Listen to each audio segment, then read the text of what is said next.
Oh, man. Mid-Osiris. That was rough. It was rough. I'll take that L. Okay. I'll hold it. Myrmidons, first pick position this time around, boys. The P's and B's, ladies and gents. The P's and B's are underway, and we're waiting on the B's. First band coming out. First B will be Ymir. Ymir. So, if I am the Night's Watch, I am not banning Ratatasker. No, the impact last game, and we talked about this sort of off air. The impact of Ratatasker in most games that we've seen is incredible. This one, not so much. Yeah, I mean, usually when we see Ratatasker, especially being played at LAN, obviously those being the best teams in the Pro League instead of the challengers and lowest teams in the Pro League, he was like this unstoppable mage killer. Right. Like anytime he found anything that wasn't a tank, he was going to take it down to 70% with one ability rotation.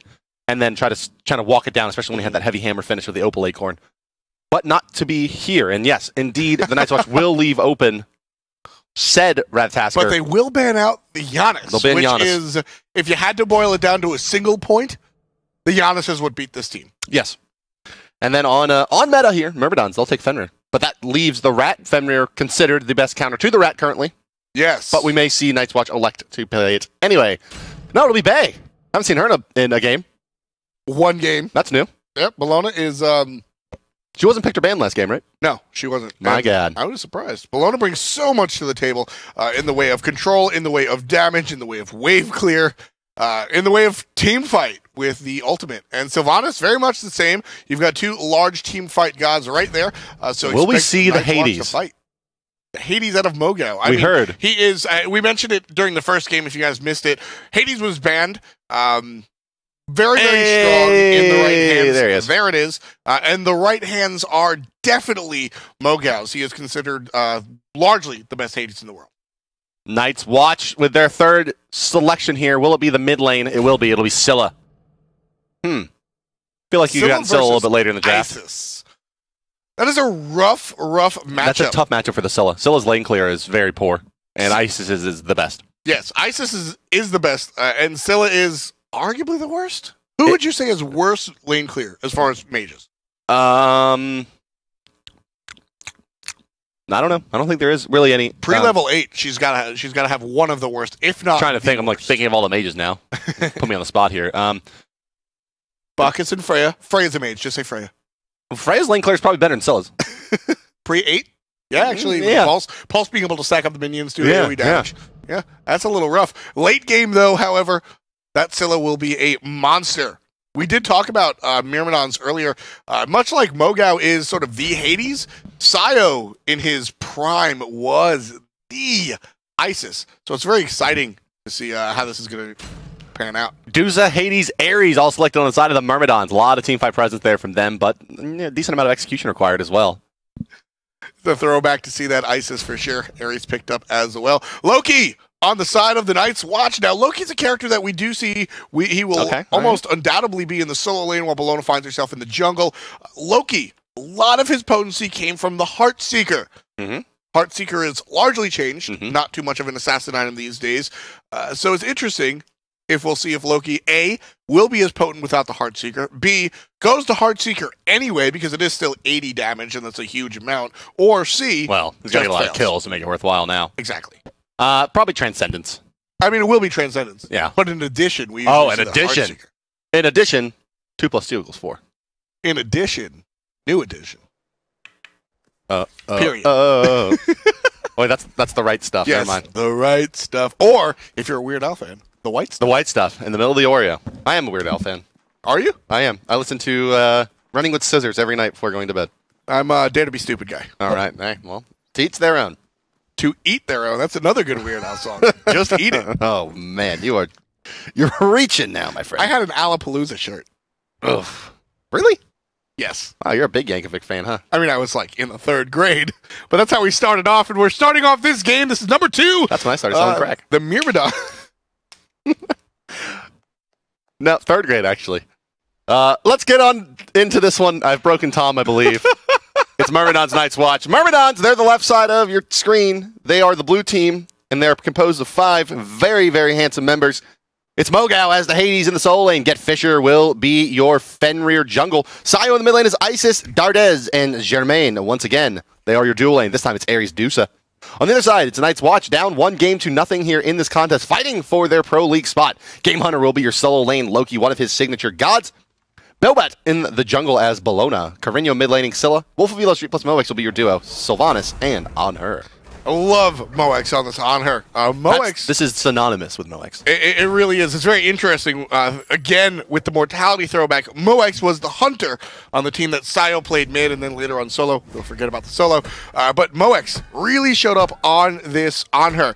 Moex has a playstyle akin to Zapman on the North American scene where he's just extremely aggressive. If you give him an inch, he will take 2 miles. As soon as this character turns, as soon as the jump is leveled, Bart, expect the On Her jump and pal. Just expect it. Yeah, level 3, I expect Moex to be fighting. Basically, is what we're getting at here. Yes. Especially with the On Her. You know, Medusa isn't the easiest god in the world to fight into. Very, very true. And she can turn it around on you pretty good. Before that ult, though, definitely a soft target. Oh, almost sniped those with the Isis Ball, did Sio, but just off the mark, unfortunately. And they will split those early mid camps. Myrmidons, they will get that 100 gold advantage, however, in the opening gambit here. 1 chain hit, 2nd chain misses, unfortunately, for Dardez there. They could have maybe tried to make the play on the Moex, but the minion advantage not going to be to their favor. That Medusa clear really being shown off. This is what I want to watch. Hinderman, hang out here. I want to watch this Game Hunter on Loki versus Mogo on Hades matchup. Well, yeah, there's a lot of finesse that goes into this one for Loki to somehow manage to get through the laning phase versus Hades, who has you know, basically instant clear with this combination here. And I mean, boop. Game Hunter has shown that, I mean, despite the lack of success from the rest of the team, Game Hunter for the entire SPL has really shown up to play. Mechanics are still sound despite taking a large time off the game. Yeah, this is such a tough matchup for him. Yeah, look at that harass. Ouch. Yikes. Game Hunter, how many potions does he have left? 2 more health pots still remaining, so he'll actually be able to make it through okay. But I doubt that he'll be able to sustain himself up until when he's able to go back and buy that Transcendence, honestly. Probably not, yeah. That's a whole lot of money. 1,400 gold needed to finish that Transcendence from the get-go. You been playing a little Loki recently? Dusa. Dusa, okay. There had to be a reason why you knew what the exact price is to buy. I can't just be an analyst, Bart? No, you can't just be an analyst. You have to be a casual scumlord picking Loki. I had a lot of mayonnaise. That makes me sort of an analyst. Shouts to Kevin out there at Gamescom. Good old Kevin. Yeah, Kevin and Brad and Adam and a bunch of our esports staff heading to Gamescom. So if you're a European viewer watching the European relegations and you are in the area of Cologne, perhaps you should go to Köln and enjoy a little bit of Gamescom and see our new game as well as the first game from the European SPL Split 3. Yes, that is actually live. Very exciting. We will start that off live. That's, I believe, Titan. It is. Titan versus Fnatic. Fnatic. That'll be a very exciting matchup, and again, that is how we're going to start the fall split. We will broadcast that at a later point. North American time it is at 4 a.m. But hold that thought. First blood is here in slow-mo. Sio gets the kill onto Carino. I think Hindu Man is Moex. Moex to not do that. Noex. Kill for the that Ares. Was fun. Noex. Yes. Okay. All right, I'm with it. Nice. So that's 2 kills right away from Myrmidons. Right away. And I mean, this is exactly how we saw game 1. Well, no, it was nothing like how game 1 went. But we're averaging almost a kill a minute. This side is how the game started. Myrmidons, indeed. Myrmidons, I believe 18 minutes in, started to get a lead this time around a little bit earlier, which is what we should expect with a Fenrir, Isis, Ares sort of combination. These are very much gods that will excel earlier on as opposed to later on. So want to get that work done early. Warding up that Gold Fury nice and early. That's super early. 4 minutes. That's more of a rotational ward than it is to spot out any objective attempts. Oh, chains are going to be good onto that. Nope, up in the air. Roman Invicta, and we will see Ninja Bobat get safely away on that. Bologna escape is good. Myrmidons, however, have been proven the bully and have definitely cemented themselves in the aggressive portion of this game. Yeah, most of their lanes now falling back, however. Ares going to be holding down the mid lane as Isis has moved back to the base. Bologna also getting a bit more mana and HP. Let's check in our solo lane where Hades. What is he going to be building here with this? Was that the Soul Reliquary first item? Yeah, the Soul Reliquary first item, that's a 700 gold, so he came to the lane with no potions. Very interesting. So is this I'm going to cheat and I'm going to answer after he buys. Yeah, quick Thoth. He's going to, so, I mean, it makes the most sense for Hades to start off with the Book of Thoth right here. Insanely fast Thoth. Yes. Pre 5 minutes is unheard of. I've never even seen this timing. And it's actually just a bonus now. I mean, Book of Thoth is one of those items where the stacks are icing on the cake. It doesn't really matter if you buy this item we see it frequently at 22 minutes being purchased, unlike Warlock Sash, where those stacks are very, very important. So this early Thoth, these stacks are going to be icing on the cake when the Loki hasn't even begun to bake the batter yet. Well, both of them now have their item, right? That's Transcendence from Loki plus a teleport to towers. Hades walks back with his Book of Thoth. Yeah, I don't know. I don't know that I agree with that. His mana pool isn't very big still. He's only sitting at level 8. I mean, normally you'll see a Book of Thoth picked up for just the value at a little bit later when you have a larger mana pool. You can see even Isis, the mid lane mage, has under 1,000 mana, so not going to get a tremendous amount of power out of that until it is stacked up a bit. Oh, come on, Get Fisher, go! Man, that Spirit Ball hit. I can't believe they didn't go in on Carreño there. Now they've just wasted this time. I mean, seemed like a free kill. It really did. Sio doing his work. And I mean, Scylla don't have beads. Like, that should have been an immediate Unchained follow-up into a kill. Unfortunately, not the way for the Myrmidons. Maybe they didn't think that Spirit Ball was going to hit. It had to be that. It had to be like, they were like, no way that hits. Because that looked very, very like a secured kill to me. Well, Myrmidons, they didn't get that kill, but they're being very aggressive, walking into the Night's Watch jungle. And again, great Spirit Ball. Isis for Sio. I don't think he's getting this god again. I mean, it's well, there's the ultimate coming out of Get Fisher. Unfortunately, going to miss. And then we're going to see the blink in from Ares. Great pull. He'll get one. Moix gets pulled. Over the top is Roman Invicta. This might turn bad for the Myrmidons. Medusa ult won't hit anything, but Ninja Bobat will hit Get Fisher. The Woof Woof will die, and now they're turning their sights onto Dardes on this Ares. But with Medusa here, just not going to be enough. Sio's making the rotation a little bit too late, but what can he do? Yeah, I mean, they had a nice angle there. Sio is going to wing gust here through. Yes, he's forced to run away. He can't pursue that Scylla, really. He can try a Spirit Ball through the wall just for style points, but I don't think they're able to convert this into a kill. Dardes Blink is down, as is his ultimate, but it was a nice play there by Get Fisher, right? I mean, he goes in, he forces that on her ultimate and any CC immunity so that Ares pull can come in and try to capitalize, but unfortunately they got blown up by that rotation.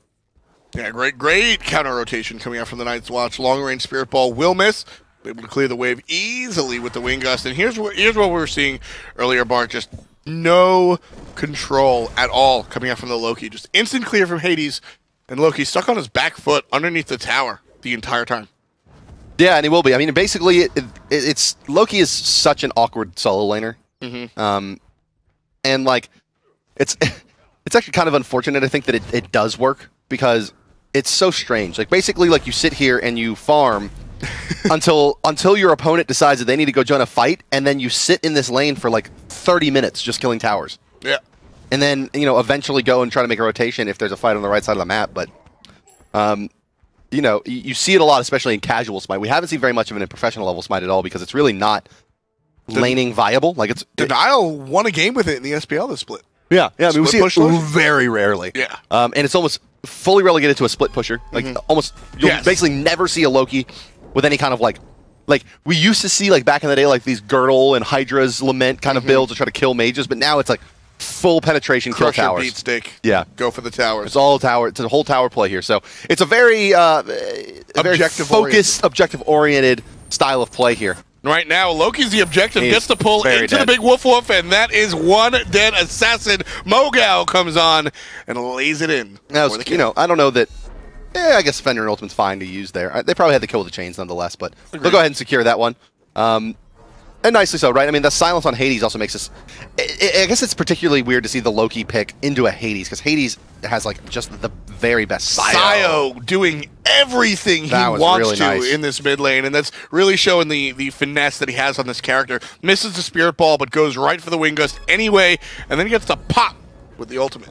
Yeah, that was really... I mean, he hit that last in-hand right after the ultimate. Yep. Clutching it out there. But Get Fisher, I mean, we kind of we indicated that he maybe didn't have any impact in the last game as Ratatasker, but doing a lot more as defender in this game. A couple of assists, doesn't have that early death, but has set up a couple of kills and nearly had a third kill set up as well on the left side. Yeah, and you know, this is purely conjecture, but Ratatasker's a newer god. Get Fisher's been around for a long time, so Fenrir has as well, right? All jokes aside, with him being the next god, so the hours in comparison of this player on Fenrir versus Ratatasker, might just be a case of the new god. Also, Fenrir has a lot more synergy with this squad, I think. Very good with Isis, in particular. Very good with Medusa as well. Actually, what is the interaction between those two spells? Which ones? If you're held in Ragnarok and you get hit by Medusa ultimate, are you facing it?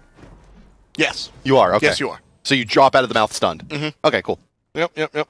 You're facing whichever direction Fenrir is. Good to know. And here is the epic duel of Hades versus the jungle buffs. If you've ever played solo lane Hades, you know just how frustrating it is, because you need, after your Devour Souls combination, it's like 6 or 7 additional in-hands to kill that big minion, and nothing worse than having a Loki come in and just like slap it one time. And then give you the old tear laugh. Yep. Aim strike does slow, by the way, for those of you wondering at home. Yes. Yes, I got called out for saying that it slowed and it not actually slowing, but it does slow. Aim strike applies 25% slow. That is Loki's number 3 for those of you following along at home. And that's actually where the majority of his damage is going to come out from. It's not the ultimate. The ultimate stuns. It's the basic attack after the ultimate that you want to watch out for. So the way to avoid the Loki, beads and then Aegis when you get ulted. The ult will hurt, but not as much as the aim strike after it. Yeah, the aim strike, as well as probably the vanish proc there. Lot of damage. Loki's certainly able to erase members of the team from the map, but he'll have his hands full with the Hades. Hades currently way out pushing. Get Fisher does all the work on the enemy purple buff, but Scylla comes over, throws a crush, and takes it for the team. Looks like the Night's Watch want to make something happen. Wolf Wheeler Street is a great angle here for a pull. Look for it. Get it. Wolf Wheeler Street. Oh, little gunshot. Yeah. Maybe on cool. Uh-oh. Here we go. Sion trying to make plays again now. Missing the first part of that Wing Gust. Not going to be enough to even try to make the play onto Bobat. Also, quite low in mana as Sio.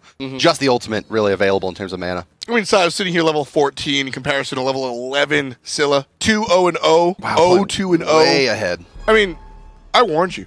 I warned you, folks. This is Sio. And it is Red Pot Isis. I mean, this is what he really pioneered for this god. I mean, it's been a long time since Sio was at the top of his game, right? Right now, he looks fantastic, and that is a scary prospect for his opponent. Look at this graph. Look. Oh, wow. Like, basically no one on the Night's Watch has even dealt damage.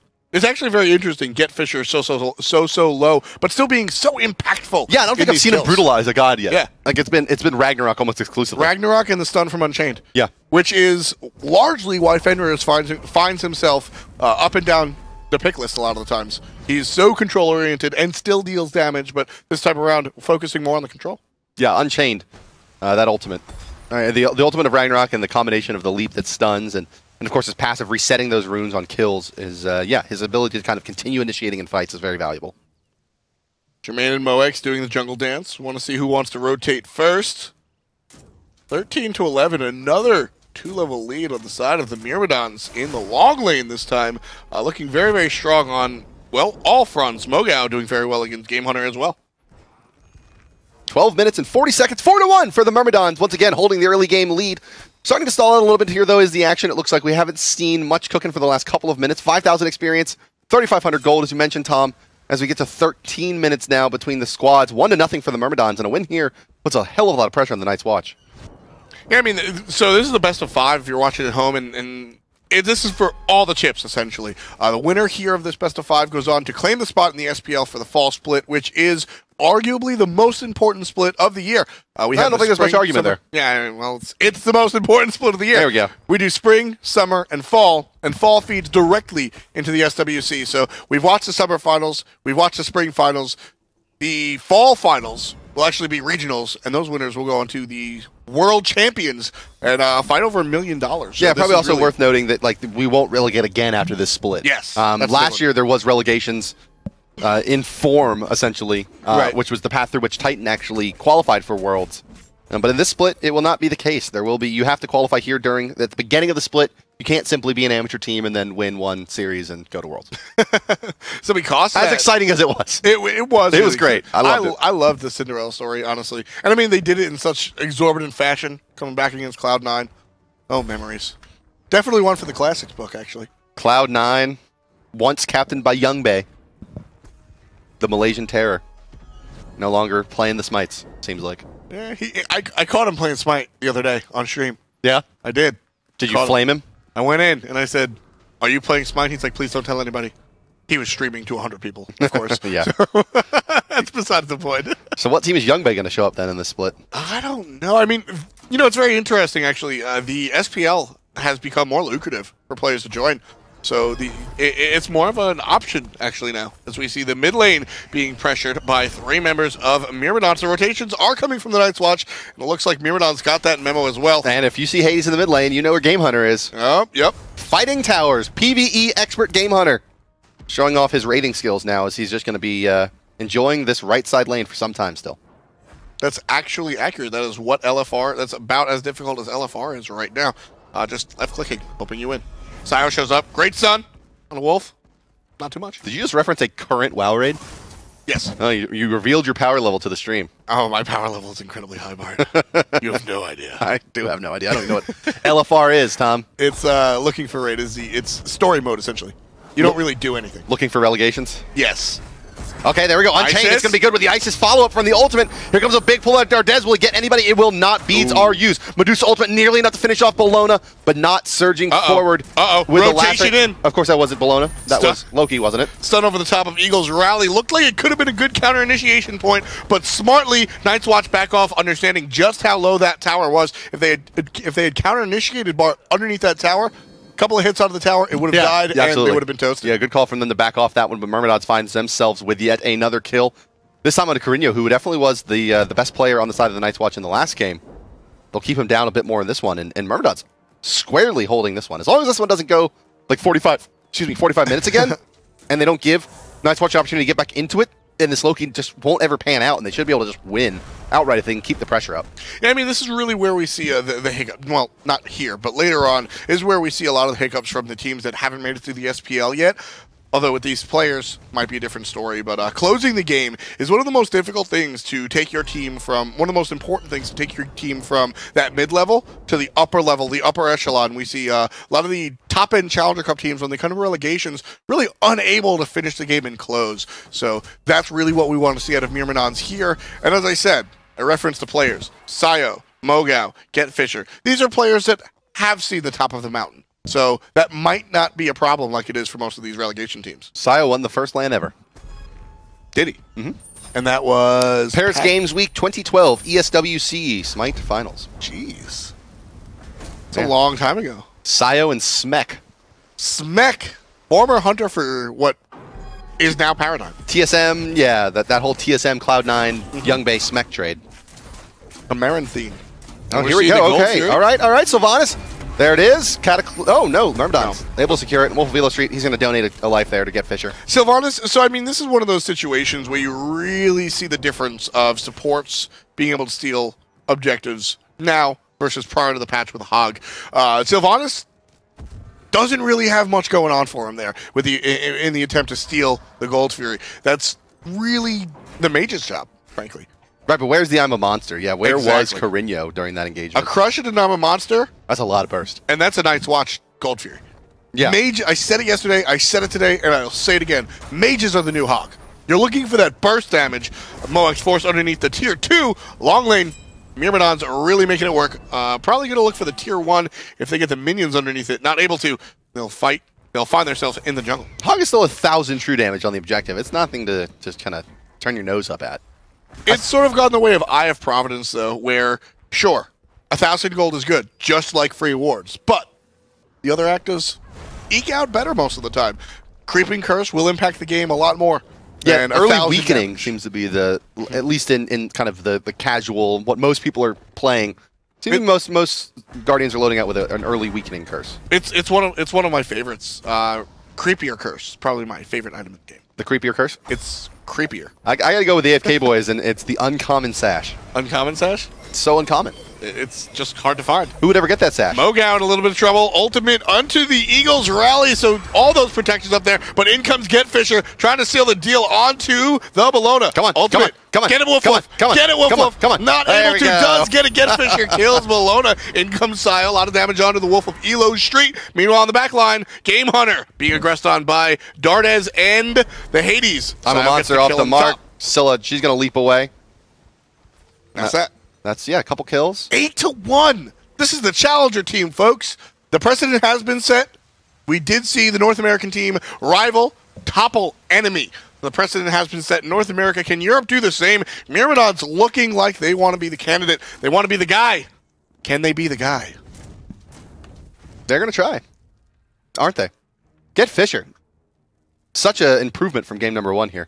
Yeah, and as I said, I think it's just a character. Get Fisher has been a polarizing player, to say the least, but I think he's really showing what he can do on this Fenrir in this game 2 of the best of 5. Myrmidons have one in the coffers already. It's interesting. They won the game on a throw, but they ran the game for the most part. So it's unfair to say that they sort of cheekied that one out. Yeah, you're right. I mean, they were winning that game one for a long time, and then started to lose it back to Night's Watch, and then ultimately ended up winning it. I wouldn't even say a questionable play. Just kind of got blown up by a Giannis ultimate. I mean, how can you? Life is tough. Game is hard. You can't plan for those snipes. I mean, you just... All you can do is ward. A lot. Yeah.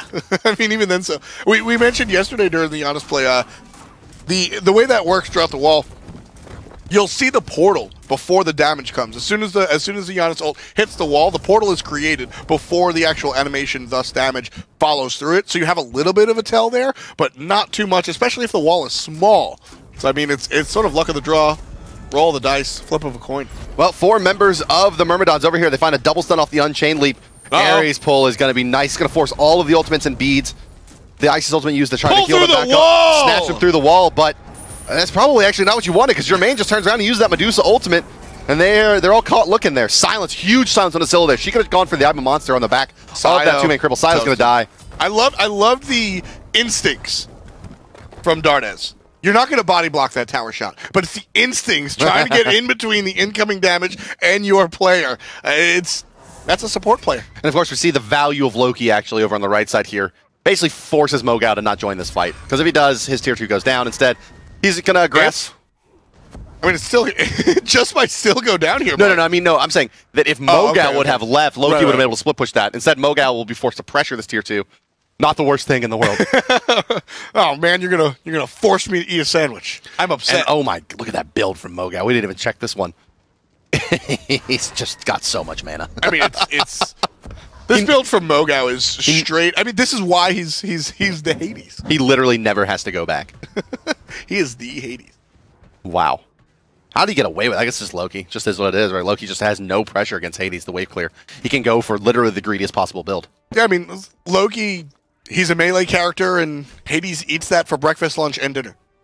You're gonna blow up the wave. 3 squares of melees a day. You're gonna blow up the wave on top of Loki, and there's nothing really you can do. Hades is technically a guardian, so by nature a little bit more tanky. Has the plus the Warlock sash. Loki's not gonna burst him down anytime soon. Really, the rock to Loki's scissors.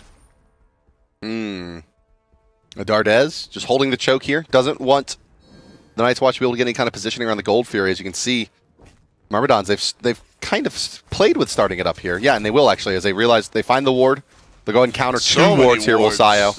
And the damage starting to come out. They get Fisher Steroid out of his Seething Howl.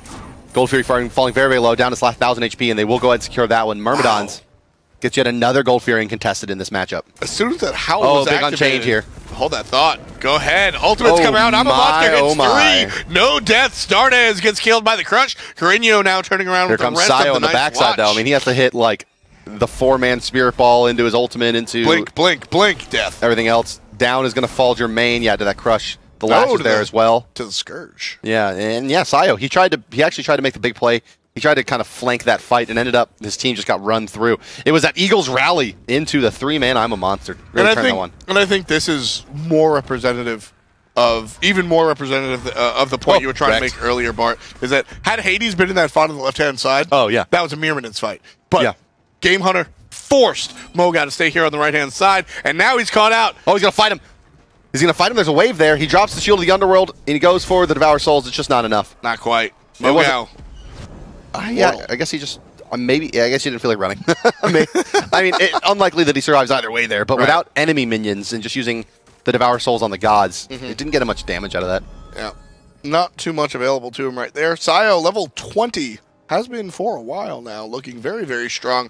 And that shows the tune of the Myrmidons. What was that? 13,000 experience there in the lead. Yeah, that's an incredible lead. This one looking a little topsy-turvy. Beautiful. If they get this kill, this is bad news.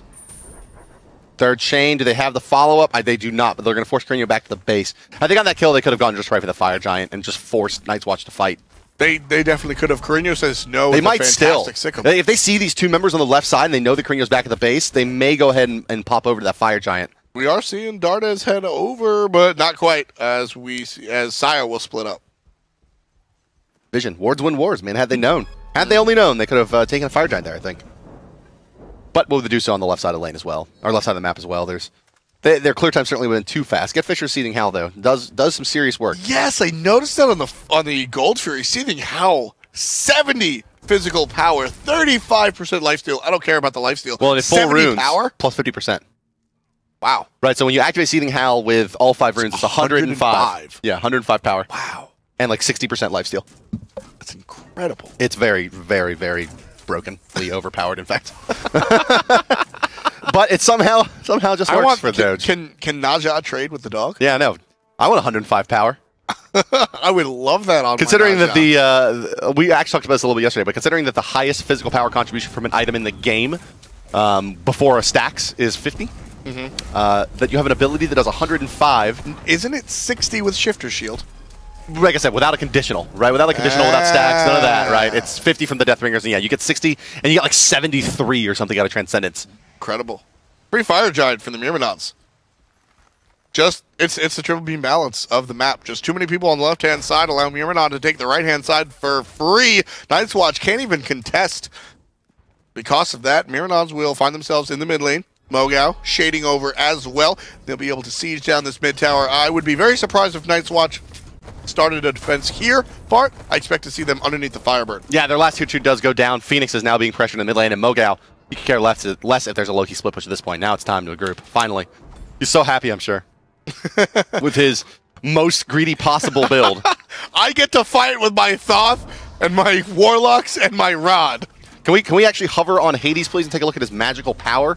552. Damn, son. Hot damn. That's gonna hurt. It's a Hades as well. Just biding his time, waiting for his moment. I would have gone in there, Mogao. He's actually gonna wait for the Wrath of Terra. And it looks like he wants to use that ultimate to really counter-initiate here. He's perfectly happy to tank up using that Isis ultimate damage reduction. And it doesn't go in there. It's actually that's something that I notice a lot of Hades. I take note, I'm like, I would have got in there. I would have got in there. And the best Hades, when you take a look at well-played Hades, whether it's Divios or Mogao or whomever is very, very strong on Hades, it's how patient they are with their initiate and their ultimate. I think they want the Ares to be the first wave initiator that gets all the beads, and then the Hades comes and follows up. Because then it's just destruction. Yeah, there's just things like Bellona's dash unable to make it out of that, not far enough. So you can, if they're able to force out those ultimates and beads with the Ares, the Hades, old bro coming through and doing the work there. One Phoenix down, looking for the second is the Myrmidons in this game number 2 of a best of 5, looking very, very strong. Roma and Victor, the fight has been started by the Night's Watch. Sayo already very low, taken out by Moex. Unfortunately, I'm a monster, not able to keep going. Is agonizing. Oh no. Yeah, GG. Mogao. They just didn't realize. We warned you in game 1. They just didn't. I just don't think they realized how much he was going to do there. And in fact, the Ares ultimate didn't really factor in much there. It was that Pillar of Agony. Yeah. And Jermaine gets unchecked that fight. And you saw those crits just flying out there from him. Those 300 damage crits actually burned down the damage dealers here. Moex, he's going to leap away. But it doesn't matter how aggressive you play that one. Way too much damage on this Hades. And Titan's only at 50%. We need more damage, Myrmidons. This is do it to it. With the Fire Minion streaming in as well. This is over. And this one, to me, all goes down to that Loki pick. Just not the right pick into a Hades. Yeah, it was the counter pick. In a different